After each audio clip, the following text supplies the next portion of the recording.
Bismillahirrahmanirrahim. Assalamualaikum warahmatullahi wabarakatuh. Hamdan wa syukran lillah, salatan wa salaman ala rasulillah. Ashhadu an la ilaha illallah wahdahu la syarikalah, wa ashhadu anna muhammadan abduhu wa rasuluh la nabiyya ba'dah. Allahumma fasalli wa sallim wa barik ala sayyidina Muhammadin wa ala alihi wa ashabihi rasulillahi ajma'in, amma ba'du.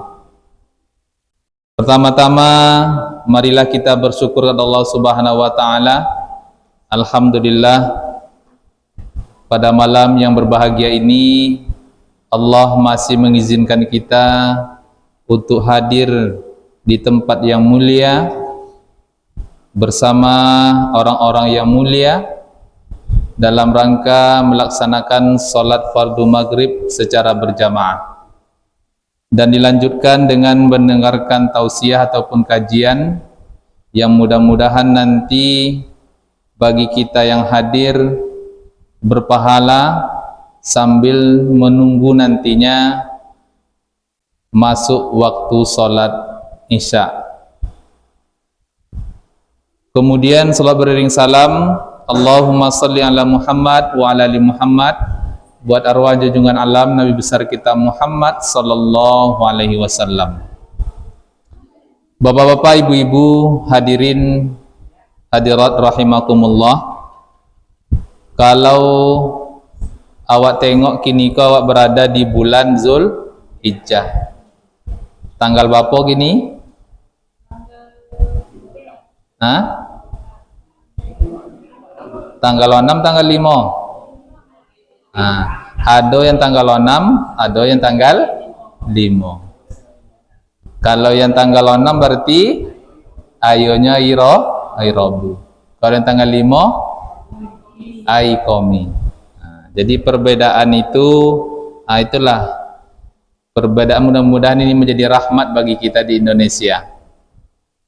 Jadi ada nanti saudara kita yang puasa Arafahnya pada hari Selasa, sementara ada juga nanti yang hari Rabu. Tergantung keyakinannya seperti apa. Kalau memang dia yakin dengan keputusan pemerintah, maka Arafahnya adalah hari Rabu. Kalau dia yakin hari Selasa, doinya ikut ke Mekah dan ikut dengan salah satu ormas kita, tentu mereka nanti akan puasa Arafahnya pada hari Selasa. Yang payah menjawabnya, puasa Arafahnya hari Selasa, ayonya salat Idul Adhanya hari Komi. Itu yang payah menjawab. Nah, bapak-bapak, ibu-ibu yang berbahagia, sebagaimana kita ketahui bahwasanya inna iddatas syuhuri indallahi isna asara syahran fi kitabillah yauma khalaqas samawati wal ard minha arba'atun hurum. Jadi ketika Allah dulu menciptakan langit dan bumi, Allah telah tetapkan ada 12 bulan. 12 bulan, tetapi di antara 12 bulan itu minha arba'atun hurum. Di antaranya ada 4 bulan yang diharamkan oleh Allah. Jadi 4 bulan diharamkan inilah maknanya adalah bulan yang dimuliakan oleh Allah. Jadi beramal pada bulan Muharram, pada bulan-bulan haram ini itu berlipat ganda pahalanya. Tetapi ada konsekuensinya. Ketika kita berbuat maksiat, berlipat ganda pula ganjarannya oleh Allah Subhanahu wa taala. Maka hati-hati kita, jangan sampai kita berbuat maksiat terutama di bulan-bulan haram. Nah, ada 3 yang memang dia itu berurutan, mulai dari Zulqaidah, Zulhijjah, Muharram. Sementara ada 1 yang terpencil dia, yang tidak mutatabi'ain, yaitu bulan Rajab. Nah, bagi orang yang melaksanakan ibadah haji, maka persiapannya mulai dari bulan-bulan haram ini. Bahkan dari bulan Syawal pun mereka sudah mulai sebetulnya. Syawal, Zulqaidah, Zulhijjah.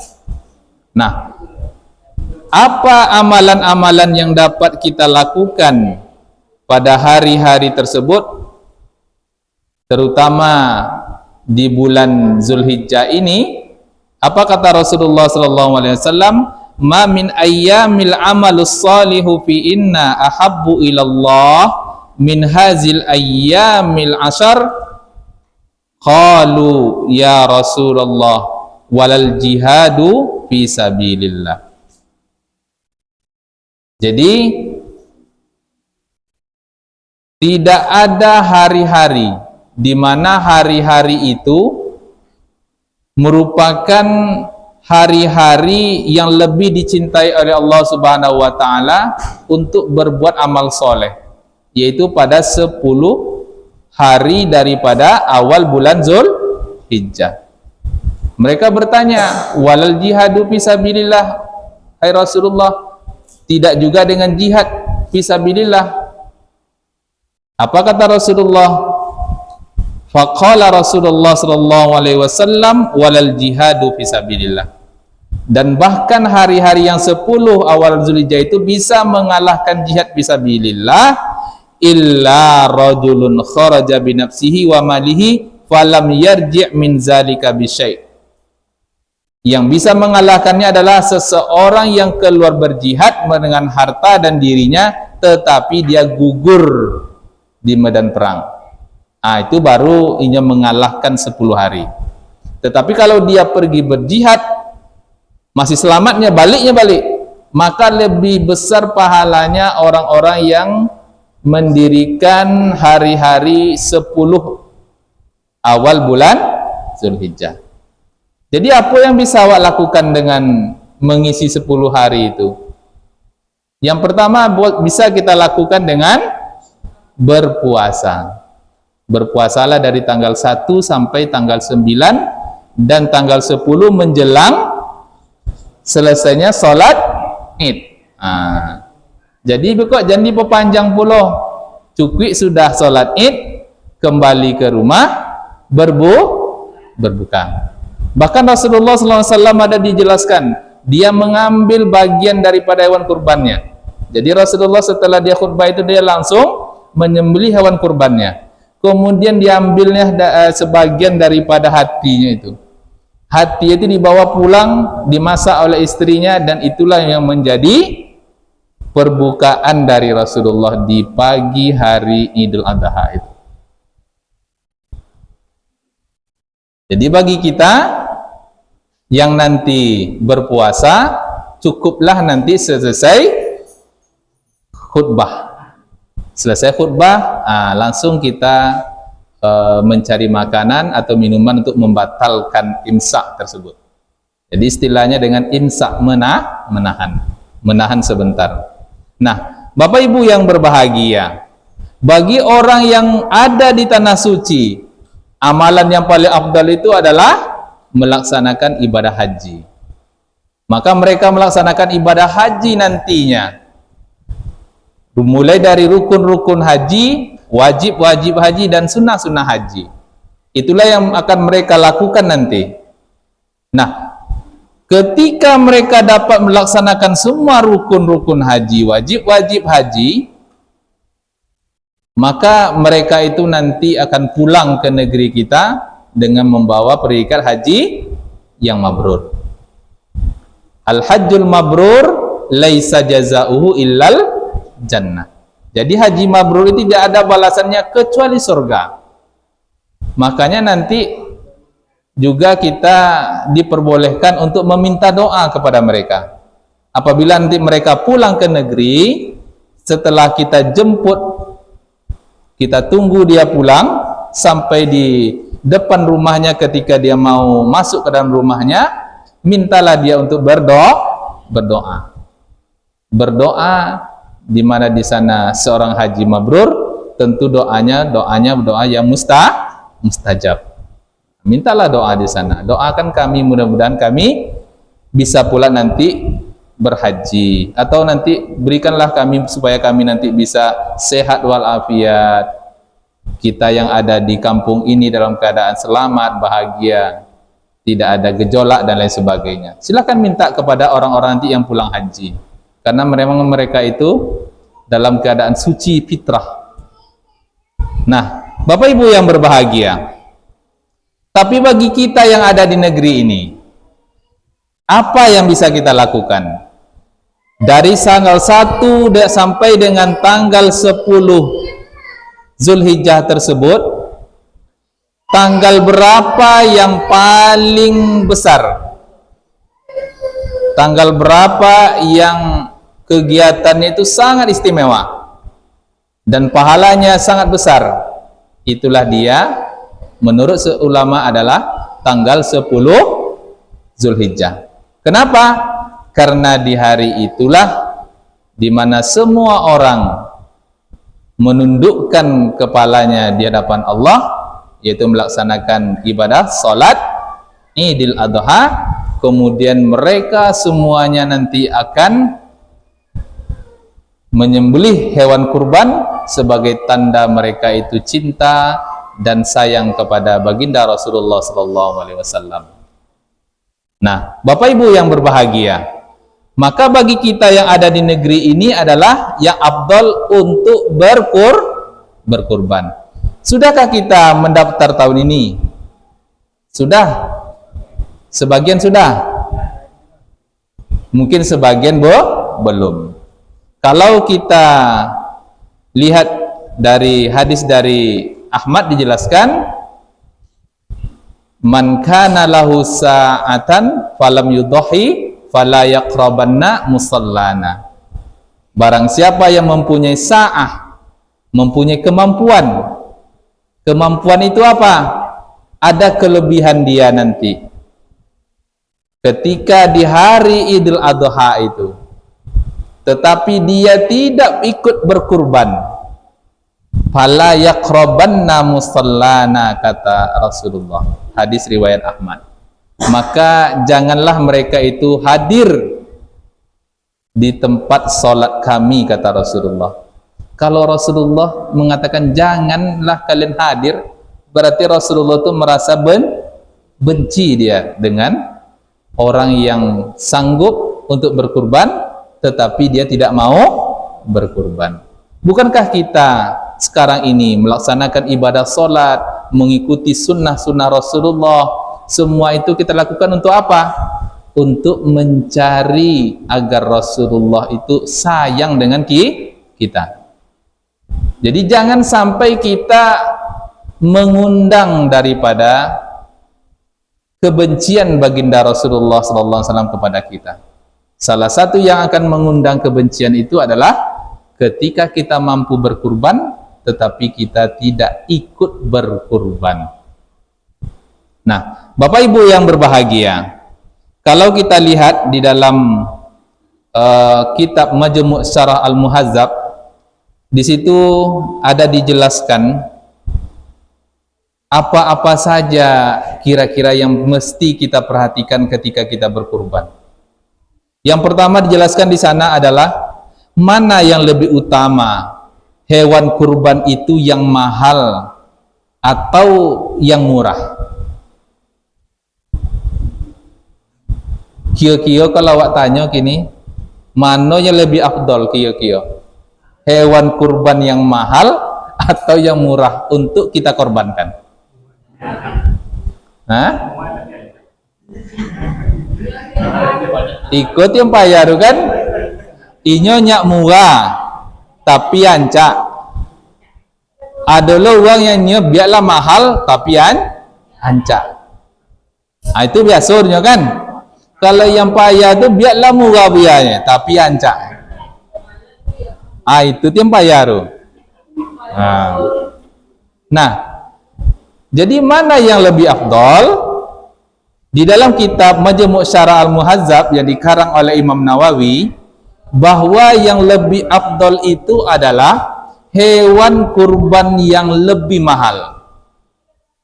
Kalau hewan kurban yang lebih mahal, tentu dia akan lebih besar dan lebih gemuk.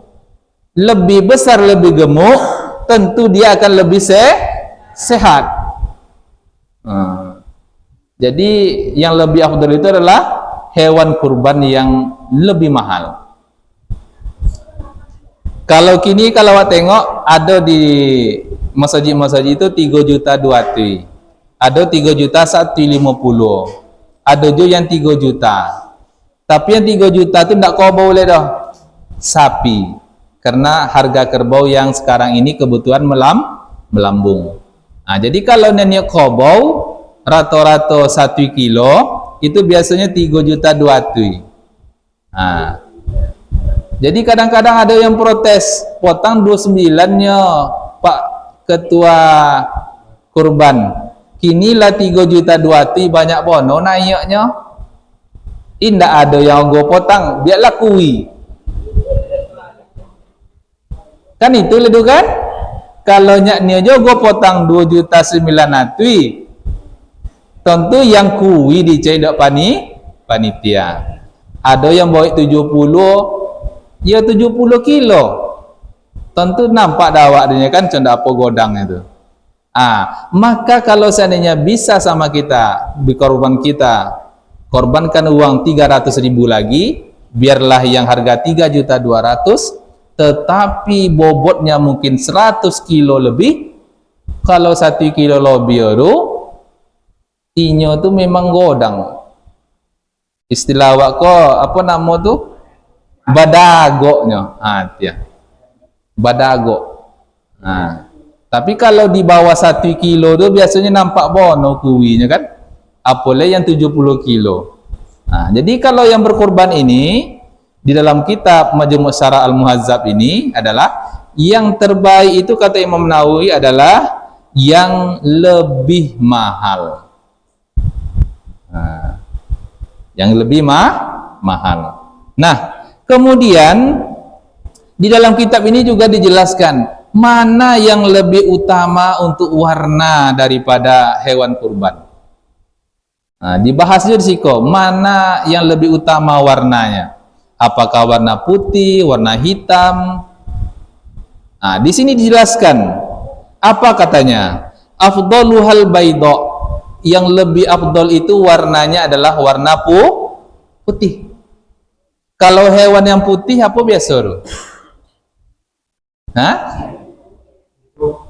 Yang putih. Kambing ada yang putih. Ya kan? Kambing ada putih. Kemudian domba ada putih. Ya kan? Makanya Rasulullah itu berkurban kadang-kadang dengan domba, kadang-kadang dengan kambing. Kemudian warna putih yang pertama, kemudian summa sofro. Sofro itu warna kuning. Kalau kuning kok sapi kan? Kan ya kan? Kalau sapi salah kuning kan? Jadi sapi. Jadi tidak je salah tu Pak.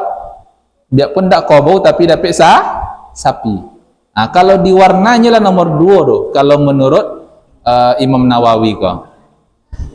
Kemudian summa ghabraq. Ghabraq itu warnanya warna putih yang tidak terlalu putih.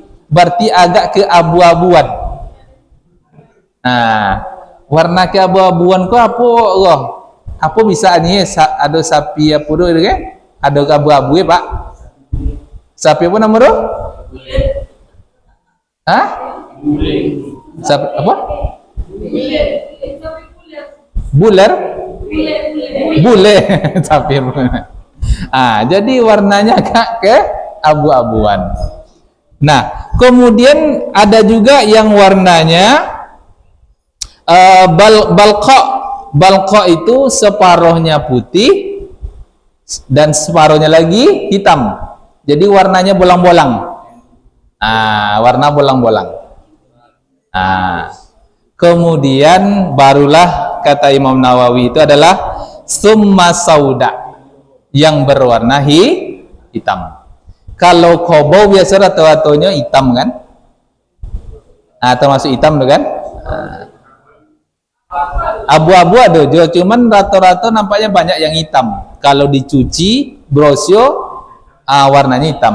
Tapi kalau dilope berlumpuh, warnanya abu-abu. Jadi macam itu deh Pak. Jadi itulah kalau di warna.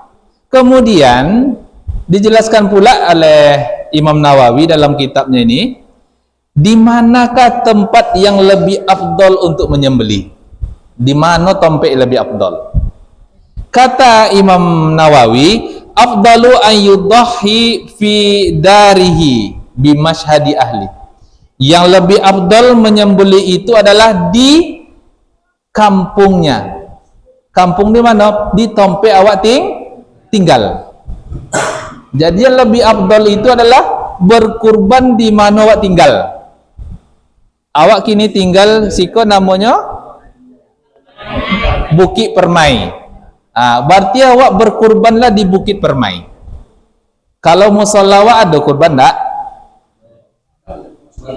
Gabung di masjid. Kalau gabung di masjid berarti awak harus daftar di masjid. Itu yang lebih afdal.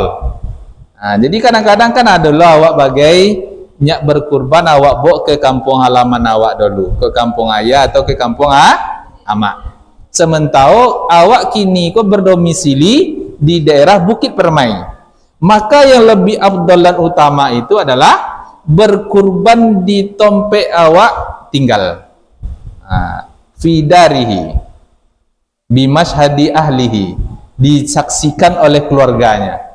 Jadi kalau dapat besok pas hari penyembelihan itu, yang peserta kurban ini menyaksikan hewan kurbannya untuk disembelih, dan dibawalah keluarga kita. Aku ada uang rumah awak, aku ada apa laki awak, anak awak, dibawalah menonton. Itu hewan kurban awak kini tu. Disaksikan. Nah, Bapak Ibu yang berbahagia, bagaimana pula dengan ketika menyembelihnya? Apakah disunnahkan untuk membaca basmalah atau tidak? Nah, ini dijelaskan di dalam kitab ini adalah bahwa disunnahkan untuk membaca bismillah. Dan ini sesuai juga dengan hadis Rasulullah SAW, di mana dalam hadis ini dijelaskan an Anas bin Malik radhiyallahu anhu, dari Anas bin Malik radhiyallahu anhu, anna Nabiyya sallallahu alaihi wasallam kana yudahi, adalah Rasulullah sallallahu alaihi wasallam dia berkurban bikabsyaini amlahaini, dengan 2 ekor kibas yang bertanduk. 2 ekor kibas yang bertanduk, berarti kibas ke setelah cukup umur. Kalau tidak bertanduk berartinya kenek berupa alun sampai umurnya lah. Jadi bikabsyaini amlahaini, kemudian aqranaini, yaitu beliau apa namanya itu yang bertanduk, wa yusamma wa yukabbar, dan dia menyebutkan nama Allah dan bertakbir. Jadi Rasulullah itu membaca nama Allah dan bertakbir dia. Berarti membaca nama Allah dengan bismillah. Wa yusamma wa yukabbir wa yada'u rijlahu ala sifahihima, dan Rasulullah meletakkan kakinya di atas jidat daripada hewan kurban tersebut. Tabayang lawak adanya dilotang dinya kakinya di dokek jidat hewan kurban tu. Nah, coba bayangkan dulu. Wa fi labzi zabhahuma biyadihi, dengan lafaz bahwa dia menyembelih dengan tangannya. Berarti Rasulullah itu menyembelih ke arah kiblat. Kemudian hewan ini dibaringkan ke arah kiblat. Kemudian Rasulullah meletakkan kakinya di jidat hewan kurban tersebut sambil memotong, wa yusamma wa yukabbar. Jadi membaca nama Allah dan juga dengan bertakbir, wa yukabbir, dan bertakbir. Jadi bismillahi Allahu akbar. Jadi contoh itulah Rasulullah itu menyembelih. Jadi dalam proses penyembelihan hewan kurban ini yang perlu kita perhatikan adalah seseorang yang menyembelih itu harus menghadap kiblat. Dan hewan kurban itu menghadap kiblat. Kalau menghadap kiblat berarti posisi kepala hewan kurban itu haruslah ke arah selatan. Sementara ekornya ke arah utara. Dan kaki-kakinya menghadap ke arah barat. Ke arah barat. Jadi kepala, ekor diletakkan. Jadi Rasulullah itu berdiri di kepalanya, kemudian kakinya itu diletakkannya di atas jidat hewan kurban, kemudian disembelih. Nah, terbayang tak adanya kan? Jadi begitulah cara penyembelihan hewan kurban. Kemudian bagaimana pula dengan doa ketika menyembelih hewan kurban? Adakah doanya ketika menyembelih hewan kurban? Nah, di sini jelaskan dalam kitab ini, kitab Majmu' Syarah Al-Muhazzab ini, bahwa disunnahkan ketika menyembelih itu inda tadahiyatihi ma'at tasmiyati Allahumma minka wa ilaika taqabbal minni. Jadi disunnahkan membaca doa. Doanya apa? Allahumma minka wa ilaika taqabbal minni. Allahumma minka ilaika wa taqabbal minni. Itulah yang diajarkan oleh Imam Nawawi di dalam kitab Syarah Al-Muhazzab. Jadi ketika disembelih lah selesai, awak sebagai peserta berdoa, Allahumma minka wa ilaika wa taqabbal minni. Kalau artinya kira-kira, ya Allah, hewan kurban ini darimu dan akan kembali kepadamu. Wa taqabbal minni, dan terimalah kurbanku ini. Nah, jadi itu. Jadi kita disunnahkan untuk membaca doa. Nah, Bapak Ibu yang berbahagia, bagaimana pula dengan sesuatu yang harus diselesaikan oleh orang yang menyembelih ini? Juga diatur di sini. Apa yang harus putus oleh tukang jagal itu? Nah, jadi ada hal yang harus putus oleh tukang jagal. Apa yang harus putus oleh tukang jagal itu adalah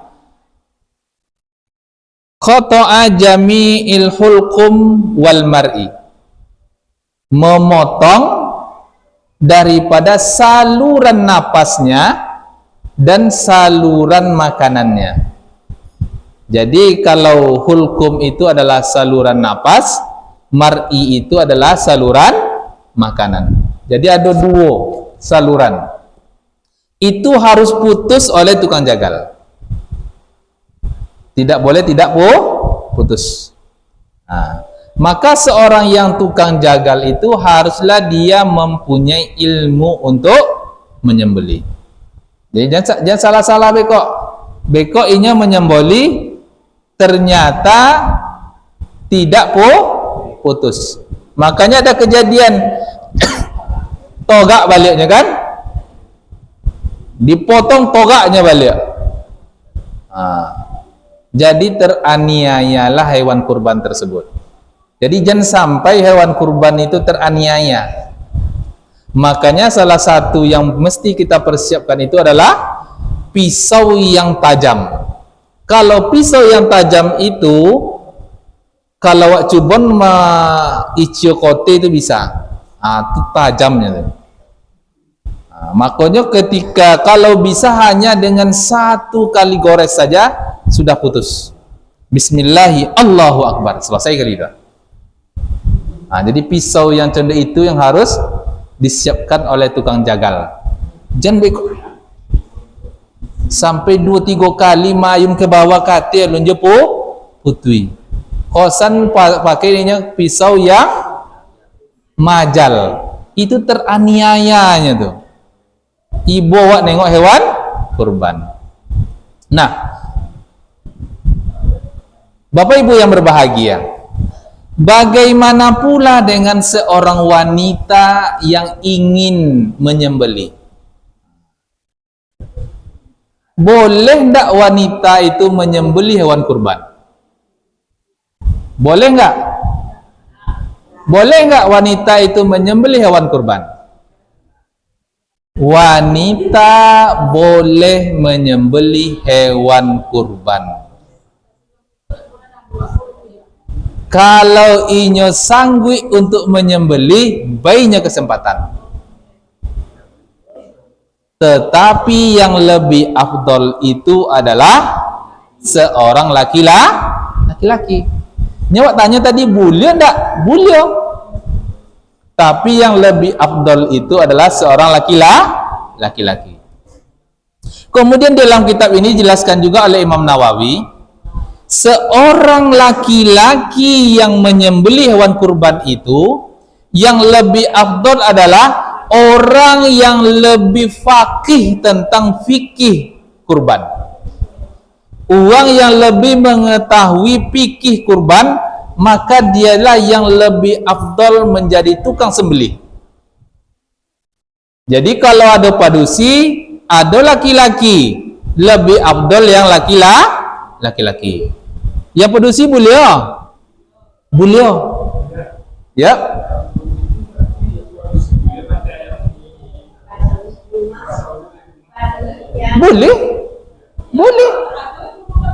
Boleh. Enggak, kalau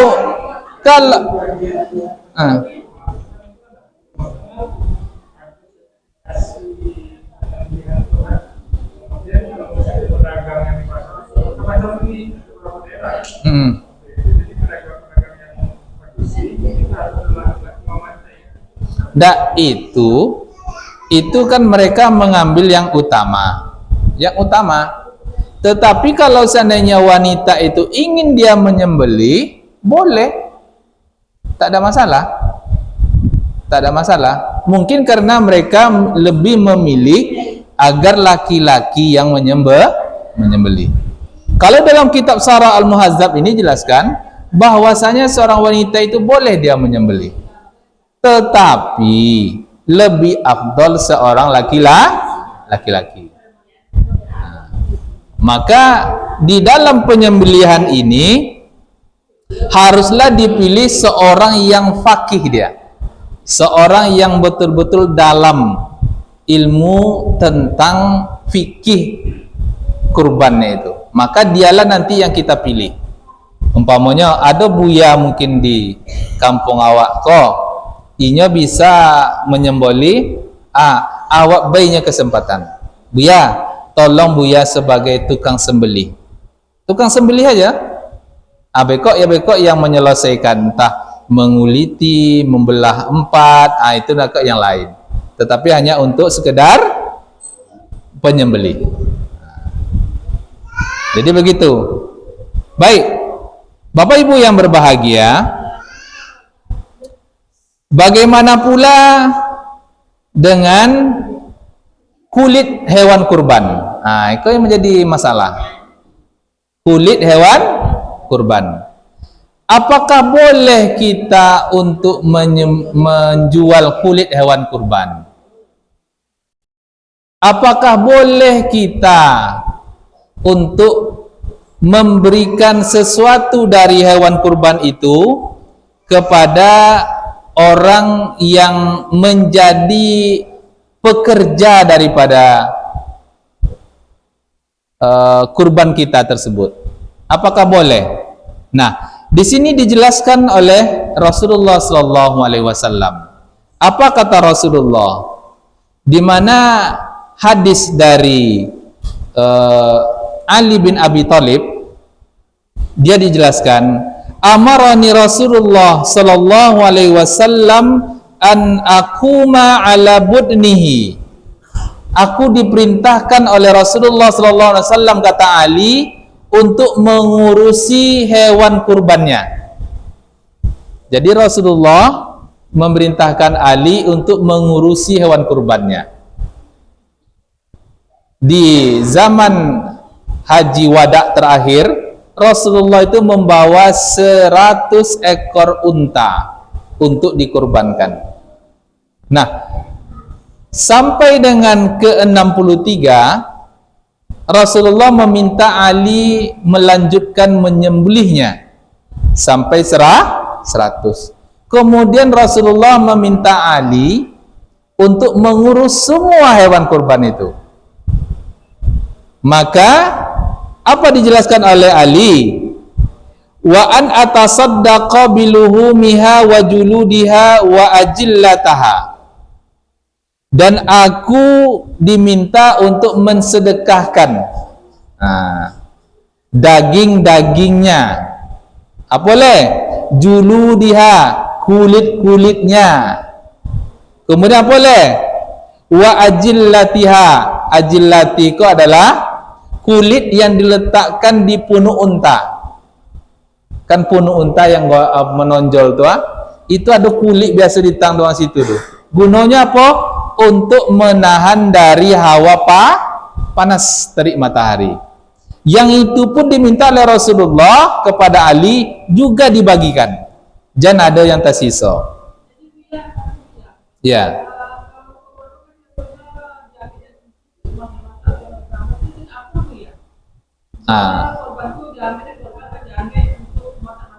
Ya.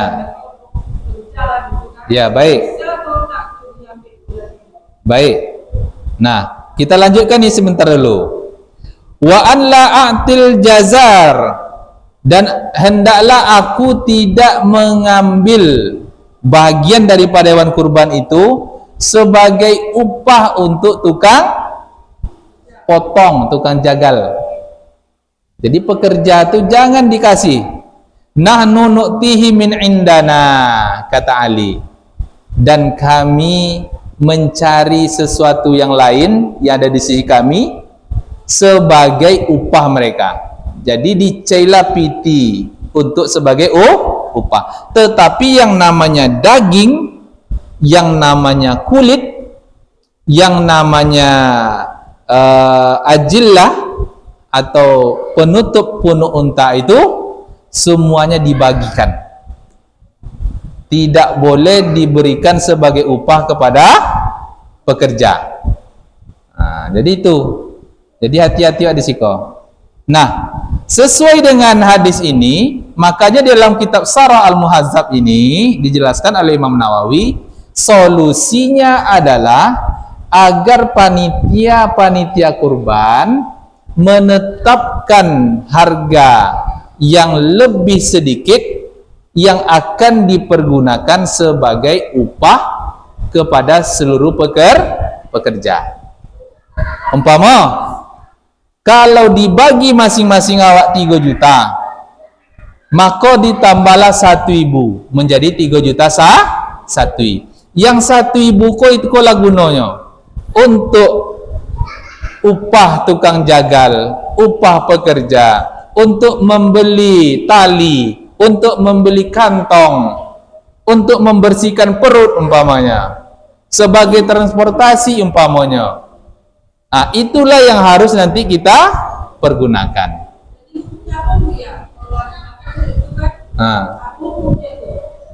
Dah bagaimana? Pertanyaan ibu tadi. Bagaimana dengan seseorang yang memasak hewan kurban di hari kurban itu sebagai makanan bagi seluruh yang hadir di situ? Ndak aja pekerja, ada kadang-kadang ada anak-anak ketek, kadang di situ ada beko peserta yang mungkin yang setia menengok sampai selesai. Maka isado yang hadir di situ makan. Nah, bagaimana hukumnya? Hukumnya itu diperbolehkan jika memang sudah meminta izin kepada orang yang berkurban. Maka solusinya adalah panitia kurban haruslah dia itu bertemu dengan seluruh peserta dan meminta izin. Wahai peserta, awak siang iko akan memasak sebagian daripada jatah peserta sebagai makan siang untuk sodo yang hadir di siko. Lei awak rela dan awak redo, lainnya peserta ambillah. Umpamanya ada 10 iku. Kalau jatah daripada peserta kurban itu adalah sepertiga. Kemudian sepertiga lagi adalah untuk fakir miskin. Dan sepertiga lagi itu sebagai hadiah. Makanya hewan kurban itu boleh juga kita berikan kepada orang kaya. Karena memang sepertiganya lagi adalah sebagai hadiah. Nah, yang jatah hewan kurban yang peserta kan jelas dia seperti sepertiga, maka jatahnya itulah yang kita minta. Umpamanya dalam seiku tu minta 1 kilo atau 2 kilo. Kalau berat hewan kurban itu umpamanya 100 kilo, berarti jatah peserta itu lebih kurang 33 kilo. Setelah kita bagi untuk masing peserta umpamanya, dapatlah peserta itu 4 kilo satu orang. Berarti 7 kali 4 baru 28 kilo. Berarti masih ada jatah dia sebetulnya lagi. Yang jatah ini ya kita minta umpamanya entah 1 kilo atau 2 kilo untuk satu ekor. Nah, kalau memang peserta itu mengikhlaskannya, jatah dia ini dipergunakan untuk dimasak di hari itu hukumnya boleh. Nah, jadi itu aja Bu. Jadi jangan lupa meminta izin kepada si pemiliknya. Yang pemiliknya siapa? Itulah peserta. Yang kita ambil itu jatah siapa? Jatah peserta. Jadi jelas yang kita ambil itu jatah peserta yang awak minta. Peserta lah ikhlasnya. Tak apa je lah Bu. Iya. Cuman yang jolek itu tidak masalah. Cuman harus kita meminta izin dulu. Biasanya kalau kami minta izin, alhamdulillah sodo mengizinkan. Diizinkan Bu, Pak, lainnya sodo kan? Nah itu. Jadi begitu ya Bu, kira-kira.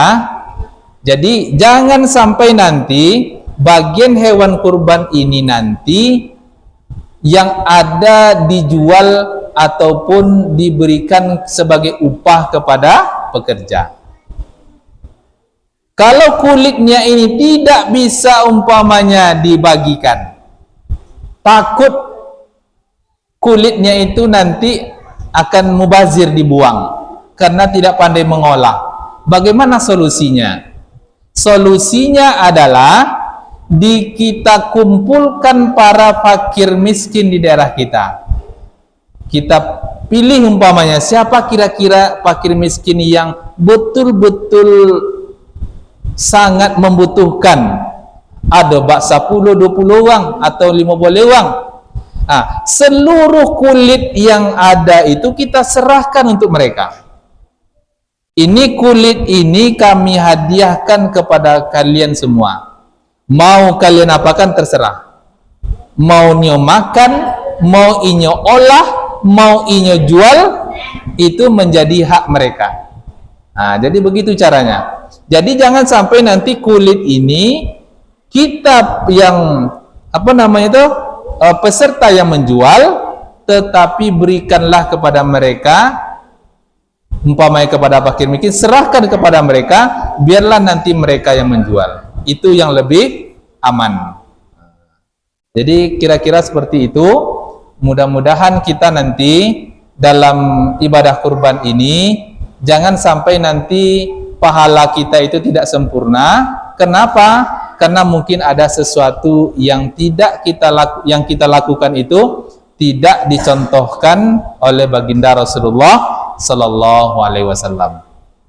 Mudah-mudahan kita semua dapat beribadah kurban pada tahun ini dengan kurban yang diterima oleh Allah Subhanahu Wa Taala, agar kurban tersebut nantinya sebagai wasilah bagi kita untuk membersihkan diri kita. Dan kata Rasulullah, pada tetesan sebelum menetes darah itu jatuh ke tanah, sudah diampuni oleh Allah dosa orang-orang yang berkurban itu. Itulah yang kita harapkan sebetulnya sebagai tanda kita takwa kepada Allah Subhanahu Wa Taala. Mungkin kalau ada kekhilafan dan kekurangan itu adalah kekurangan dari saya. Semua yang benar itu datangnya dari Allah. Saya mohon maaf atas segala kekurangan. Subhanakallahumma wa bihamdika asyhadu an la ilaha illa anta astaghfiruka wa atubu ilaik. Assalamualaikum warahmatullahi wabarakatuh.